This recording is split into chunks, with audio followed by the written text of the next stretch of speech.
آج میری ڈیوٹی کا پہلا دن تھا۔ میں اپنی بس ہوسٹس کی وردی پہنے، چہرے پر مسکراہٹ سجائے آنے والے مسافروں کو خوش آمدید کہہ رہی تھی۔ یہ بس کراچی سے کوئٹہ جانے والی بس تھی۔ بڑی مشکل سے مجھے یہ نوکری ملی تھی۔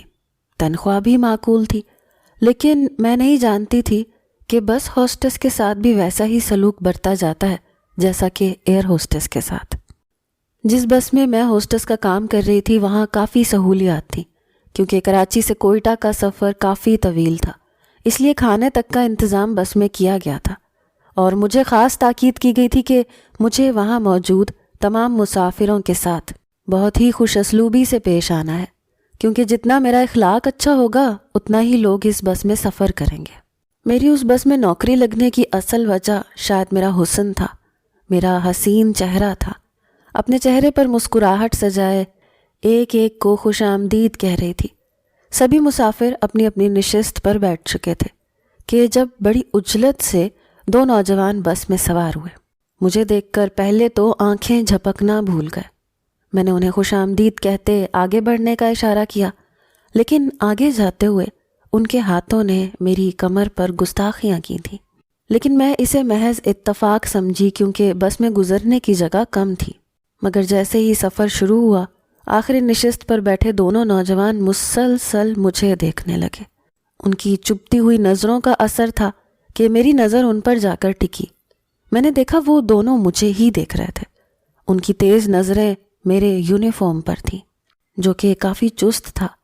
اس یونیفارم کو دیکھ کر برا تو مجھے لگا تھا، لیکن میں اعتراض نہیں کر سکتی تھی، ورنہ مجھے نوکری سے ہاتھ دھونے پڑتے۔ بڑی مشکل سے مجھے یہ نوکری ملی تھی۔ ان نوجوانوں کی نظریں میرے پورے وجود پر بڑی بے باکی سے سفر کر رہی تھیں، اور مجھے دیکھتے ہوئے وہ آپس میں رازداری میں کچھ بات بھی کر رہے تھے، لیکن جیسے ہی میری نظر ان پر پڑی تو وہ مسکرانے لگے۔ ان میں سے ایک نوجوان نے مجھے دیکھ کر ایک ایسی حرکت کی کہ میں شرم سے نظریں جھکا گئی۔ مجھے دیکھ کر اس نے اپنے ہونٹوں پر زبان پھیری، اور اس کی اس حرکت کو دیکھ کر میرا جی چاہا میں اس کا منہ توڑ دوں۔ ساتھ ہی دوسرے نوجوان نے اپنی آنکھ ونک کر کے فلائنگ کس بھی کی۔ میں نے بڑی مشکل سے ان کی اس حرکت کو ضبط سے برداشت کیا۔ شاید وہ نوجوان اس بس میں بیٹھے ہی اس لیے تھے کیونکہ انہیں معلوم تھا کہ یہاں بس ہوسٹس لڑکی ہے۔ یہ میری بے بسی تھی کہ میں نے اپنی نظروں کا زاویہ بدلا تھا اور سوچا کہ میں اب ان کی طرف دیکھوں گی بھی نہیں۔ ابھی 15 منٹ ہی ہوئے تھے بس کو چلتے ہوئے کہ جب ان نوجوانوں نے مجھے سیٹی مار کر ہش ہش کر کے اشارہ کیا۔ ان کی ایسی غیر اخلاقی حرکت پر میں تلملا کے رہ گئی۔ حالانکہ وہاں پر اور بھی بہت سے نوجوان، مرد اور خواتین بھی بیٹھے تھے، سبھی تمیز کے دائرے میں رہ کر مجھ سے بات کر رہے تھے، لیکن وہ دونوں اوباش قسم کے لڑکے اپنی گھٹیا تربیت کا ثبوت دے رہے تھے۔ میں نے ان کی اس بیہودہ اشارے بازی کو نظر انداز کر دیا اور دوسرے مسافروں کو پانی وغیرہ کی بوتلیں دینے لگی۔ یہ دیکھ کر ان دونوں میں سے ایک نوجوان کہنے لگا، اے لڑکی، میرے لیے چلڈ واٹر کی بوتل لے کر آؤ۔ میں نے اب بھی اس کی بات کو نظر انداز کر دیا۔ تمام مسافروں کو میں پانی کی بوتل دے رہی تھی۔ جب باری ان دونوں نوجوانوں کی آئی تو میں نے بوتل ان میں سے ایک نوجوان کی طرف بڑھا دی، کیونکہ یہ میری ڈیوٹی تھی، لیکن میں نہیں جانتی تھی کہ وہ ہر حد پار کر جائے گا۔ کہنے لگا، اف، بڑی آگ لگی ہوئی ہے اندر، اب پانی سے ہی اسے بجھانا پڑے گا۔ یہ کہہ کر اس نے بوتل کے ساتھ میرا ہاتھ بھی پکڑ لیا، پھر بوتل کا ڈھکن کھولنے لگا۔ میں نے کہا، یہ کیا بدتمیزی ہے، میرا ہاتھ کیوں پکڑا ہے؟ وہ کہنے لگا، بدتمیزی؟ کیسی بدتمیزی؟ وہ مجھے یوں تعجب سے دیکھ رہا تھا جیسے اس نے میرے ساتھ کوئی ایسی حرکت کی ہی نہ ہو۔ مجھے اس پر بے تحاشا غصہ آیا۔ ابھی بھی بوتل میرے ہاتھ میں ہی تھی اور میرے ہاتھ پر اس نوجوان کا ہاتھ تھا۔ بوتل کا ڈھکن وہ کھول چکا تھا۔ شاید اس کا ارادہ تھا کہ وہ یوں ہی پانی کی بوتل میرے ہاتھ سے پیے گا۔ جیسے ہی اس نے وہ بوتل اپنے منہ کے قریب کی، میں نے بوتل کو پوری قوت سے دبا دیا۔ پانی اچھل کر اس شخص کے منہ پر گرا، ساتھ ہی میں نے اپنا ہاتھ اس سے چھڑوایا۔ وہ نوجوان پورا بھیگ چکا تھا، اسے اس افتاد کی امید نہ تھی۔ اچانک سے اس کے منہ پر ٹھنڈا ٹھار پانی پڑا تھا، اس لیے اس کا چہرہ اور آنکھیں سرخ ہونے لگی، کپڑے بھی بھیگ چکے تھے۔ اب وہ بری طرح سے کھانس رہا تھا۔ پانی شاید اس کے حلق اور ناک میں جا چکا تھا۔ جلدی سے اس نے خود کو سنبھالا، کہنے لگا یو بلڈی، تمیز نہیں ہے تمہیں یہاں پر کام کرنے کی۔ اس کے یوں چلانے پر بہت سے مسافر پیچھے کی جانب دیکھنے لگے۔ میں نے ایک زوردار تھپڑ اس کے منہ پر دے مارا۔ میں نے کہا گالی کسے دی ہے تم نے؟ تمہاری غلام نہیں ہوں میں، خریدا نہیں ہے تم نے مجھے کہ جو چاہے بدتمیزی کرتے رہو۔ میں تم لوگوں کی بیہودہ حرکتوں کو نظر انداز کرتی رہوں۔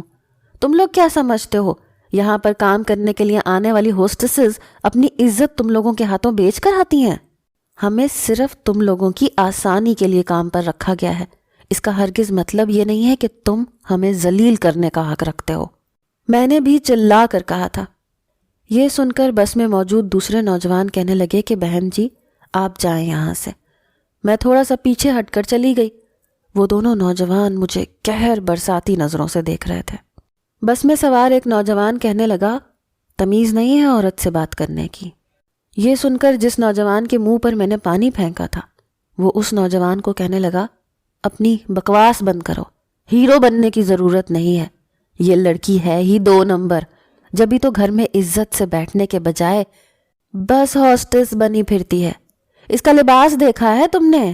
ارے ایسا لباس پہن کر جب مسکرا کر ہمارے پاس سے گزرے گی تو دل تو مچلیں گے ہی، اور اگر ہم تھوڑی سی دل لگی کر لیں تو ان کو عزت پر لیکچر دینا یاد آ جاتا ہے۔ ارے اگر اتنی ہی عزت دار تھی تو گھر میں برقع پہن کے بیٹھتی، یہاں بس میں بس ہاسٹس بننے کی کیا ضرورت تھی؟ کیا اتنی ننھی منی ہے؟ اسے نہیں پتا کہ ایئر ہاسٹسز اور بس ہاسٹسز کو لوگ کن نظروں سے دیکھتے ہیں۔ ان دونوں کی بات سن کر میرا چہرہ غصے سے تمتمانے لگا۔ بے شک میں جانتی تھی کہ یہ ہمارے معاشرے کا ایک گھنونا روپ ہے جہاں پر ایئر ہوسٹس اور بس ہوسٹس کو مفت کا مال سمجھا جاتا ہے۔ وہاں موجود خواتین کہنے لگی عورت ہمیشہ مجبوری سے باہر نکلتی ہے، لیکن یہ ہمارا فرض ہے کہ ہم ایسی خواتین کو بھی عزت دیں، اس لیے تم معافی مانگو اس لڑکی سے۔ تمام بس کے مسافر ان نوجوانوں سے کہنے لگے کہ وہ مجھ سے معافی مانگے ورنہ انہیں بس سے اتار دیا جائے گا۔ بس ڈرائیور بھی یہی بات کہنے لگا کہ اگر ان دونوں نے مجھ سے معافی نہ مانگی تو وہ بیچ راستے میں ان دونوں نوجوانوں کو بس سے اتار دیں گے۔ اس لیے ان دونوں نوجوانوں نے مجھ سے معذرت کی۔ میں نے بھی معاف کر دیا۔ میں نے سمجھا کہ شاید بات یہیں ختم ہو چکی ہے، لیکن نہیں، بات تو ابھی شروع ہوئی تھی۔ پھر تو یہ اس نوجوان کا معمول سا بن گیا تھا جس کے منہ پر میں نے پانی پھینکا تھا۔ جب بھی جس بس پر بھی میری ڈیوٹی ہوتی وہ اسی کی ٹکٹ خرید کر سوار ہو جاتا، گزرتے ہوئے میری کمر کے ساتھ مس ہوتے ہوئے گزرتا۔ میں گھبرا سی جاتی، بس ہر وقت مجھے دیکھتا رہتا۔ مجھے اندر ہی اندر یہ بات بہت بے چین کرنے لگی تھی کہ آخر اس کے ساتھ مسئلہ کیا ہے۔ جس کمپنی کی بس میں ہوسٹس تھی اس کمپنی کی تمام بسوں میں لیڈیز ہوسٹس ہی موجود تھی۔ ہماری ڈیوٹی اکثر مختلف بسوں میں بدل دی جاتی تھی۔ میں حیران تھی کہ وہ اسی بس کی ٹکٹ کیوں لیتا ہے جس میں موجود ہوتی ہوں۔ یہ محض کوئی اتفاق نہیں تھا، کیونکہ ایسا 1-2 بار نہیں ہوا تھا۔ یہ تقریباً 10واں ایسا سفر تھا جس میں وہ نوجوان میری ہی بس میں موجود تھا۔ جیسے ہی بس کوئٹہ کے اسٹاپ پر پہنچی اور بس رکنے کے بعد چند گھنٹوں کے لیے ہمیں وہاں اسٹے دیا جاتا تھا، پھر دوسری بس سے ہم کراچی واپس آتے تھے۔ دوپہر کا وقت تھا۔ میں سامنے بنے ریسٹورنٹ میں چلی گئی۔ وہاں پر ہمیں کمپنی کی طرف سے کھانا دیا جاتا تھا۔ میں کھانا کھا رہی تھی جب وہ نوجوان میری ٹیبل پر سامنے کرسی کھینچ کر بڑی بے تکلفی سے بیٹھ گیا۔ میں نے اسے دیکھ کر تیوری چڑھائی تھی۔ میں نے کہا آپ یہاں کیوں بیٹھے ہیں؟ پلیز یہاں سے اٹھ کر چلے جائیں۔ وہ کہنے لگا میں تم سے معافی مانگنا چاہتا ہوں، اس دن واقعی بہت بڑی غلطی ہو گئی تھی۔ میں نے کہا کہ آپ پہلے بھی کہہ چکے ہیں اور میں آپ کو معاف بھی کر چکی ہوں، بات ختم ہو چکی ہے۔ وہ کہنے لگا اگر آپ نے مجھے معاف کیا ہوتا تو مجھے اپنی بس میں دیکھ کر ماتھے پر غصے سے بل نہ ڈالتی۔ آپ جب بھی مجھے کھانا سرو کرتی ہیں آپ کے چہرے پر ناگواری سی ہوتی ہے۔ میں جانتا ہوں آپ نے دل سے مجھے معاف نہیں کیا۔ میں نے کہا دیکھیں مسٹر، بات ختم ہو چکی ہے، بہتر ہے کہ آپ اسے ختم ہی رہنے دیں۔ میں نے آپ کو دل سے معاف کیا اور میں نے یہ قصہ ختم کر دیا ہے، لہٰذا بہتر ہے کہ آپ نئے سرے سے اسی واقعے کو دہرا کر میرے صبر کا امتحان نہ لیں۔ پھر جو بات اس نے مجھ سے کہی وہ میرے ہوش اڑانے کے لیے کافی تھی۔ کہنے لگا کہ دیکھیں مس، میں بہت شریف قسم کا لڑکا ہوں۔ اس دن میں نے جو کچھ کیا بس اپنے اس اوباش دوست کی وجہ سے کیا۔ وہ ہے ہی ایسا، میں نہیں جانتا تھا کہ میری یہ حرکت آپ پر اتنی گراں گزرے گی۔ میں نے کہا آپ اس بات کو چھوڑ دیں تو بہتر ہے۔ کہنے لگا آپ کا مجھے معاف کرنا بہت ضروری ہے، کیونکہ میں آپ کو پسند کرنے لگا ہوں، آپ مجھے اچھی لگتی ہیں۔ یہ کہنا تھا کہ میرا تو غصے سے برا حال تھا۔ میں فوراً سے کھڑی ہو گئی۔ میں نے کہا تم یہاں سے دفع ہو جاؤ، تم نے مجھے سمجھ کیا رکھا ہے؟ تم یہاں پر یہ ڈرامے بازی کرو گے اور میں تمہاری باتوں میں آ کر بے وقوف بن جاؤں گی۔ دیکھو مسٹر، ایسی اچھی حرکتوں سے میں خوب واقف ہوں، مجھے زیادہ بنانے کی کوشش مت کرو۔ میرا لہجہ اتنا بلند تھا کہ وہاں پر بیٹھے تمام لوگ ہم دونوں کی طرف دیکھنے لگے۔ اس بار اس نوجوان کا چہرہ غصے سے سرخ ہوا تھا۔ وہ فوراً سے اٹھ کر وہاں سے چلا گیا۔ غصہ تو مجھے بھی بہت آنے لگا تھا۔ اس شخص نے مجھے سمجھ کے کیا رکھا تھا؟ کیا میں بے وقوف تھی؟ میں نہیں جانتی تھی کہ اس دن میں نے جو حرکت کی تھی وہ کسی نہ کسی طرح مجھ سے بدلہ لینا چاہتا ہے، کیونکہ مردوں کی انا پر جب ضرب لگتی ہے تو وہ عورت کے لیے ایسے ہی ہتھ کنڈے استعمال کرتے ہیں تاکہ انہیں جذباتی طور پر تکلیف پہنچا سکے۔ اس لڑکے کی بھی یہی چال تھی جو میں نے ناکام بنا دی، لیکن میں نہیں جانتی تھی کہ اس کا نتیجہ مجھے بہت برا بھگتنا پڑے گا۔ 4 گھنٹے کے اسٹے کے بعد جب میں واپس کراچی کے لیے اس بس میں روانہ ہوئی تو وہ نوجوان تب بھی میری بس میں موجود تھا۔ ابھی آدھا راستہ ہی طے ہوا تھا، رات ہو چکی تھی، تقریباً رات کے 12 بجے کا وقت تھا۔ اس وقت سڑکیں سنسان ہوتی تھیں۔ یہ شکر تھا کہ کراچی میں جہاں اس بس کا اسٹاپ تھا وہاں سے میرا گھر قریب تھا۔ میرے کام کی نوعیت ایسی تھی، میرے گھر والے بھی واقف تھے، کبھی مجھے رات کے 3 بھی بج جاتے تھے، کبھی صبح کے 6۔ میرا کوئی بھی وقت مقرر نہ تھا۔ میں دن رات اپنے گھر والوں کے لیے محنت کر رہی تھی۔ میری والدہ حیات نہ تھی، میرے والد بیمار رہتے تھے، چھوٹی 2 بہنیں اور ایک بھائی تھا۔ میرا بھائی ہم تینوں سے چھوٹا تھا۔ جب تک وہ اپنی تعلیم مکمل نہ کر لیتا گھر کی کفالت کی ذمہ داری مجھ پر تھی۔ گاڑی ایک سنسان سڑک سے گزر رہی تھی، وہاں پر رش نہ ہونے کے برابر تھا۔ رات کے 12 بجے کا وقت تھا، اس لیے زیادہ تر مسافر سو چکے تھے۔ میں بھی اپنی کرسی پر جا کر بیٹھ گئی۔ نیند میری آنکھوں میں بھی اترنے لگی۔ وہ نوجوان اپنی سیٹ سے کھڑا ہوا اور میرے پاس آ گیا۔ اس وقت میں نیند میں تھی۔ میں آنکھیں بند کیے کرسی پر اپنے سر کی پشت رکھے تقریباً سو چکی تھی۔ اس نے کہا کہ بس کو یہیں پر روک دو۔ جس سیٹ پر میں آنکھیں بند کیے بیٹھی تھی وہ سیٹ ڈرائیور کے بالکل پیچھے تھی۔ وہ نوجوان میری کرسی کے پاس کھڑا ہو کر ڈرائیور سے کہہ رہا تھا کہ بس کو یہیں پر روک دو۔ اس کے رعب دار لہجے پر میں نے اپنی مخمور آنکھوں کو کھول کر دیکھا۔ جیسے ہی میں نے اس کے ہاتھ میں پسٹل پکڑی ہوئی دیکھی تو میرے ہوش اڑ گئے۔ ڈرائیور بھی گھبرا گیا کیونکہ وہ فرنٹ شیشے سے اس نوجوان کے ہاتھ میں پسٹل پکڑی دیکھ چکا تھا۔ اس نے بس ایک سائیڈ پر روک دی۔ مسافر بھی تقریباً جاگ چکے تھے کیونکہ اس نے بڑے بلند لہجے میں ڈرائیور کو کہا تھا۔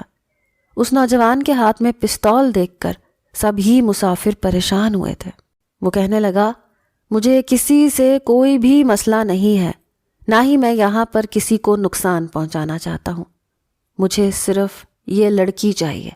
اگر یہ خاموشی سے میرے ساتھ اس بس سے اتر جائے تو میں آپ کی بس کو جانے دوں گا، لیکن اگر کسی نے بھی اس لڑکی کے سامنے کھڑے ہو کر میرا راستہ روکا تو میں اسے گولیوں سے بھون کے رکھ دوں گا۔ یہ سن کر مجھے اپنا سانس رکتا ہوا محسوس ہوا تھا۔ تمام مسافر مجھے دیکھنے لگے۔ اس نوجوان نے ڈرائیور کے سر سے پستول تان کر میرے سر پر رکھ دی۔ کہنے لگا، کھڑی ہو، چلو میرے ساتھ باہر۔ یہ سن کر میں بری طرح سے گھبرا گئی۔ میں سوچ بھی نہیں سکتی تھی کہ وہ شخص اس قدر گھٹیا بھی ہو سکتا ہے۔ میں نے کہا، میں تمہارے ساتھ کہیں بھی نہیں جاؤں گی، تم نے مجھے گولی مارنی ہے تو مار دو۔ کیونکہ مجھے اندازہ ہو گیا تھا کہ وہ مجھے بھری بس میں سے باہر کیوں لے کے جا رہا ہے اور اس کا کیا ارادہ ہے۔ اس نے میرے سر سے بندوق ہٹا کر سامنے ایک بچے پر اس بندوق کا نشانہ بنایا۔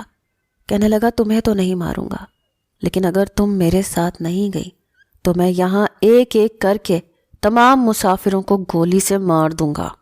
اور جس قدر وہ غضبناک لہجے سے بات کر رہا تھا اور جتنے غصے میں تھا، لگ رہا تھا وہ واقعی سب کو گولی سے مار ڈالے گا۔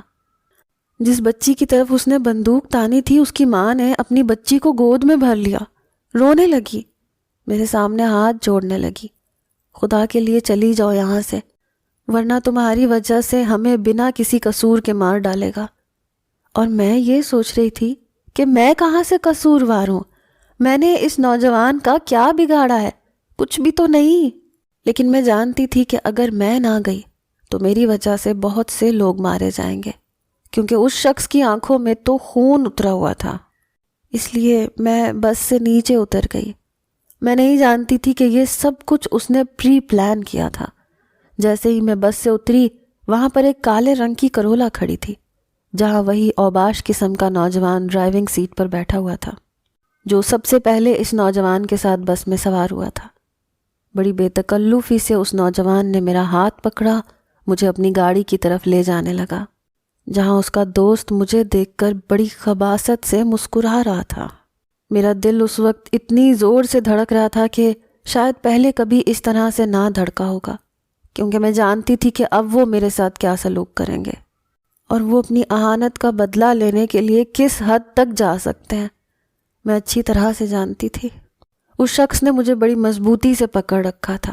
وہ کس قدر غصے میں تھا، اس کے ہاتھ کی گرفت سے مجھے اندازہ ہو رہا تھا۔ گاڑی کے پاس پہنچ کر اس نے پچھلی نشست کا دروازہ کھولا، مجھے اندر دھکیلتے ہوئے گاڑی کے پیچھے بٹھا دیا۔ اس کے بعد وہ خود بھی میرے برابر میں بیٹھ گیا، پھر اپنے دوست سے کہنے لگا گاڑی چلاؤ اور اسی خالی مکان میں لے کر چلو جسے ہم نے چند دن کے لیے بک کروایا تھا۔ ڈرائیونگ سیٹ پر بیٹھا نوجوان کہنے لگا، جانے بھی دو یار، کیوں اس لڑکی کے لیے اتنا پیسہ خرچ کر رہے ہو؟ اس کے ساتھ جو کرنا ہے گاڑی میں کر لو، جب تمہارا مطلب پورا ہو جائے گا اسے کسی سناٹے والی جگہ پر پھینک دیں گے۔ اس شخص کی بات سن کر میرے آنسو ٹپ ٹپ میری آنکھوں سے گرنے لگے۔ مجھے روتا دیکھ کر میرے برابر بیٹھا نوجوان میرے قریب آ گیا، میری آنکھوں میں جھانک کر دیکھ کر کہنے لگا، تم روتی بھی ہو؟ اس شخص کا انداز تمسخرانہ سا تھا، پھر کہنے لگا، مجھے تو لگا تھا کہ بہت بہادر لڑکی ہے، نہ جانے میرے ساتھ کیا کر گزرے گی، لیکن یہ تو عام لڑکیوں کی طرح بزدل نکلی۔ میرے آنسو شاید میرے اختیار میں نہ تھے۔ میں نے کہا، عورت کو ہراساں کر کے اسے اپنی انا کی بھینٹ چڑھا کر تم خود کو مرد کہتے ہو؟ اس کے بعد میں نے اپنا دوپٹہ خود اپنے گلے سے اتار پھینکا۔ میں نے کہا، لو کر لو اپنی ضد پوری، اور تم کر بھی کیا سکتے ہو؟ میں نے روتے ہوئے یہ سب کہا تھا کیونکہ میں جانتی تھی کہ میرے بچاؤ کا کوئی بھی راستہ ممکن نہیں ہے، لیکن اس نوجوان نے میرا ہاتھ چھوڑ دیا، مجھے غور سے دیکھنے لگا، پھر بولا، تم کیا سمجھتی ہو میں تمہیں بخشنے کے موڈ میں ہوں؟ تمہاری زندگی کو میں اجیرن بنا کے رکھ دوں گا۔ پھر بڑے غصے سے اپنے دوست سے کہنے لگا، گاڑی تیز چلاؤ اور اسی گھر کی جانب لے کر چلو جو میں نے بک کروایا تھا۔ فرنٹ سیٹ پر بیٹھا نوجوان گاڑی بہت تیزی سے چلانے لگا۔ آدھے گھنٹے کی مسافت کے بعد وہ ایک چھوٹا سا قصبہ تھا جہاں وہ مجھے لے کر گیا۔ وہاں ایک چھوٹا سا گھر تھا جس کے سامنے گاڑی کھڑی ہوئی تھی۔ اس شخص نے میرا بازو پکڑ کر مجھے گاڑی سے نیچے اتارا۔ جب تک وہ مجھے گھر کے پاس لے کر آیا، اس کا دوست گھر کا تالا کھول چکا تھا۔ مجھے گھر کے اندر لے جا کر وہ شخص اپنے دوست سے کہنے لگا، جاؤ کسی نکاح خواہ کا انتظام کرو اور ابھی اسے یہاں لے کر آؤ۔ یہ سن کر اس کا دوست اسے دیکھنے لگا، کہنے لگا، کیا پاگل ہو گئے ہو؟ ارے یہ لڑکی شادی کے قابل تھوڑی ہے، بس تم اپنا بدلہ لو، دفع کرو اسے۔ اس نوجوان نے اپنے دوست کو گھور کر دیکھا، کہنے لگا، جو کہا ہے وہ کرو۔ وہ کہنے لگا، رات کے 2 بجے یہاں تمہیں کون سا نکاح خواہ ملے گا؟ اس نوجوان نے اپنی پسٹل اپنے دوست کو پکڑائی، کہنے لگا، یہ دکھاؤ نکاح خواہ کو، خود بخود آ جائے گا۔ اس کا دوست کندھے اچکاتا ہوا باہر چلا گیا۔ وہ نوجوان مجھے اس گھر کے اندر گھسیٹتے ہوئے کمرے کے اندر لے گیا. مجھے کمرے کے اندر موجود بیڈ پر زور سے پٹخا. کہنے لگا اگر تم نے نکاح خواں کے سامنے کوئی بھی بکواس کرنے کی کوشش کی تو یاد رکھنا اپنے دوست اور نکاح خواں کے سامنے تمہیں بے آبرو کروں گا. میں اس شخص کی گھٹیا سوچ پر اسے ہکا بکا دیکھ رہی تھی. کچھ ہی دیر میں نکاح خواں بھی وہاں پر آ چکا تھا. میں نے خاموشی سے اس نوجوان کے ساتھ نکاح کر لیا. نکاح ہوتے ہی وہ نکاح خواں واپس جا چکا تھا. اس کا دوست اس نوجوان سے کہنے لگا میرا نمبر کب آئے گا؟ اس کے دوست کی بات سن کر میرا دل بیٹھنا شروع ہو گیا تھا. کیسے گھٹیا لوگ تھے. وہ نوجوان ہنس کر اپنے دوست کے کندھے پر ہاتھ رکھ کر بولا جب میرا اس لڑکی سے دل بھر جائے گا اب جاؤ یہاں سے. اس کا دوست ہنستے ہوئے گھر سے باہر نکل گیا. اس کے بعد اس شخص نے مجھے بس اپنے جنون کا نشانہ ہی بنایا تھا، اپنا بدلہ لیا تھا. صبح اٹھ کر مجھ سے کہنے لگا یہ تمہاری بدتمیزی کی ادنا سی سزا ہے. پھر مجھے کہنے لگا مجھ سے پوچھو گی نہیں میں نے تم سے نکاح کیوں کیا؟ میں تو یوں تھی کہ جیسے پتھر کا مجسمہ بن چکی ہوں. میں نے اس سے کوئی بھی سوال نہیں کیا تھا. میری آنکھوں میں اس شخص کے لیے نفرت تھی. ہاں لیکن میرے دل میں یہ بات تھی کہ جب اس نے مجھے صرف برباد ہی کرنا تھا تو مجھ سے نکاح کیوں کیا؟ چند دن اس شخص نے مجھے اپنے اسی مکان میں رکھا. جتنی اذیت وہ مجھے دے سکتا تھا اس نے دی. اپنے دوست سے کہنے لگا اس کو گھر چھوڑ کر آنا ہے. اس کی اذیت کا نشانہ بن کر میں یوں تھی جیسے نیم مردہ ہو چکی ہوں. لیکن میں نے اس شخص کی منت سماجت نہیں کی تھی. اس کا دوست اس نوجوان سے کہنے لگا یہ کیا بات ہوئی؟ تم نے کہا تھا جب تمہارا دل بھر جائے گا تو میری باری آئے گی. اب میں اتنی متحمل نہ تھی کہ مزید اذیت برداشت کرتی. وہ نوجوان کہنے لگا نہیں تم اس لڑکی کو کچھ نہیں کہو گے. یہ کہہ کر اس لڑکے نے میرا ہاتھ پکڑا اور باہر لے گیا. میں نے پورے 8 دن بعد اس گھر سے قدم باہر نکالا تھا. بلکہ یہ کہنا زیادہ مناسب ہوگا کہ 8 دن بعد میں نے سورج کی روشنی دیکھی تھی. وہ نوجوان مجھے گاڑی میں بٹھا کر میرے گھر کے سامنے لے کر آیا. پھر مجھے نکاح نامے کی کاپی دے کر کہنے لگا جاؤ اپنے گھر. جیسے ہی میں گاڑی سے نیچے اترنے لگی تو کہنے لگا یہ بات یاد رکھنا اب تم میرے نکاح میں ہو. یہ تمہاری سزا ہے. ساری زندگی تم میرے نام پر زندگی جیو گی اور میں دوبارہ تمہیں کبھی اپناؤں گا بھی نہیں. میں گاڑی سے نیچے اتر گئی.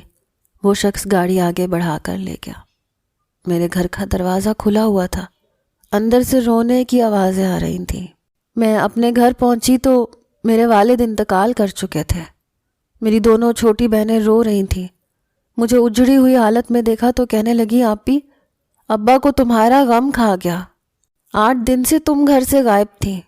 محلے والوں نے ہمارا جینا محال کر دیا تھا کہ تمہاری بہن بد چلن ہے. ابا ویسے ہی بیمار تھے اس لیے یہ غم برداشت نہیں کر سکے. دیکھو نا آپی ابا ہمیں چھوڑ کے چلے گئے. میں اپنے سامنے اپنے باپ کے مردہ وجود کو دیکھ رہی تھی. میری آنکھوں میں ایک بھی آنسو نہ تھا. میری بہنیں رو رہی تھیں. چھوٹا بھائی بھی رو رہا تھا. مجھے یہ لگ رہا تھا کہ جیسے میں اپنے باپ کی موت کی ذمہ دار ہوں. کیا اپنے حق کے لیے آواز اٹھانا یا اپنا دفاع کرنا ہمارے معاشرے کا سب سے بڑا گناہ ہے؟ کسی کی گھٹیا حرکت پر اسے روکنے کی عورت ایسی سزا کی حقدار ہے؟ کیوں ہم عورتوں کو ہر ادارے میں مرد کی ہراسمنٹ کا شکار ہونا پڑتا ہے؟ چاہے وہ کوئی نرس ہو، اسکول ٹیچر ہو، کالج اسٹوڈنٹ ہو، آفس میں کام کرتی ہو یا پھر میری طرح ایئر ہوسٹس ہو یا بس ہوسٹس ہو. اس نوجوان نے نہ صرف میری زندگی برباد کی بلکہ میرے باپ کی بھی جان لے لی تھی. پورے محلے میں ہماری بدنامی ہو چکی تھی. میرے باپ کی تدفین کے بعد محلے والوں نے مجھے وحشیہ کا لقب دیا تھا. مجھے بازاری عورت کہنے لگے. مجھے کہیں عزت کی نوکری نہیں مل رہی تھی. مجبوراً میں نے ماڈلنگ شروع کر دی. لیکن اب مجھے کوئی فرق نہیں پڑتا تھا کوئی مرد میرے ساتھ کیا گناہ کر رہا ہے. میں نے خوب پیسہ کمایا. اپنی بہنوں کی شادیاں کر کے اپنے بھائی کو اعلیٰ تعلیم کے لیے دوسرے ملک بھیج دیا. ایک بار میں نے اس شخص کو ایک سیاست دان کے ساتھ دیکھا. وہ انتخابات میں کھڑا تھا. شاید وہ نوجوان اسی کا بیٹا تھا. بھرے مجمع میں میں اس سیاستدان کے سامنے چلی گئی۔ میں نے کہا، آپ لوگ ووٹ مانگنے کے لیے تو انصاف کے وعدے کرتے ہیں، لیکن انصاف دیتے نہیں ہیں۔ میں اس وقت عام لڑکی نہیں تھی، میں ایک نامور ماڈل تھی، اسی لیے وہاں موجود صحافی کے کیمرے مجھ پر تھے۔ اس کا بیٹا مجھے دیکھ کر نظریں بدلنے لگا۔ وہ سیاستدان ووٹوں کا بھوکا تھا۔ کہنے لگا، جی کہیے، آپ بتائیں آپ کے ساتھ کیا مسئلہ ہے؟ میں نے پرس سے نکاح نامہ نکالا اور اس شخص کو دے دیا۔ میں نے کہا، تمہارے بیٹے نے مجھ سے نکاح کیا تھا، لیکن 4 دن عیش کرنے کے بعد مجھے دھتکار دیا۔ مجبوراً مجھے اپنا پیٹ پالنے کے لیے ماڈلنگ کرنی پڑی۔ اگر واقعی تم مخلص ہو تو مجھے انصاف دلواؤ، بناؤ مجھے اپنے گھر کی عزت۔ میری بات سن کر اس سیاستدان کے پسینے چھوٹنے لگے۔ اس کا بیٹا شرم سے نظریں نہیں اٹھا پا رہا تھا۔ وہاں موجود صحافی مجھ سے پورا قصہ سننے لگے۔ میں نے بھی سارا سچ انہیں بتا دیا۔ اس سیاستدان نے سب کے سامنے اپنے بیٹے کے منہ پر تھپڑ مارا اور مجبوراً ہی صحیح، لیکن مجھے اپنی بہو کے طور پر قبول بھی کر لیا، اپنے گھر لے کر گیا۔ اس کا بیٹا جب میرے کمرے میں آیا تو بہت غصے میں تھا۔ کہنے لگا، میں تمہیں چھوڑوں گا نہیں۔ میں نے کہا، میرے ساتھ کچھ بھی کرنے سے پہلے اپنے باپ کی کرسی کے بارے میں سوچ لینا۔ میں میڈیا کے سامنے تمہاری دھجیاں اڑا کے رکھ دوں گی۔ پھر میں اس کے پاس آ کر کھڑی ہو گئی۔ میں نے کہا، عورت کو کبھی بھی کمزور مت سمجھنا، جب وہ کرنے پر آتی ہے نا تو تم جیسے کمینوں کو منہ کی کھانی پڑتی ہے۔ آج ضبط سے گزرنے کی باری اس کی تھی، کیونکہ وہ جانتا تھا کہ اس کا باپ اپنی کرسی کی خاطر کچھ بھی کر سکتا ہے۔ مجھ سے نکاح اس شخص نے مجھے سزا دینے کے لیے کیا تھا، لیکن اب یہ نکاح اس کے لیے سزا بن گیا تھا۔ آپ کی کیا رائے ہے؟ کیا عورت کمزور ہوتی ہے؟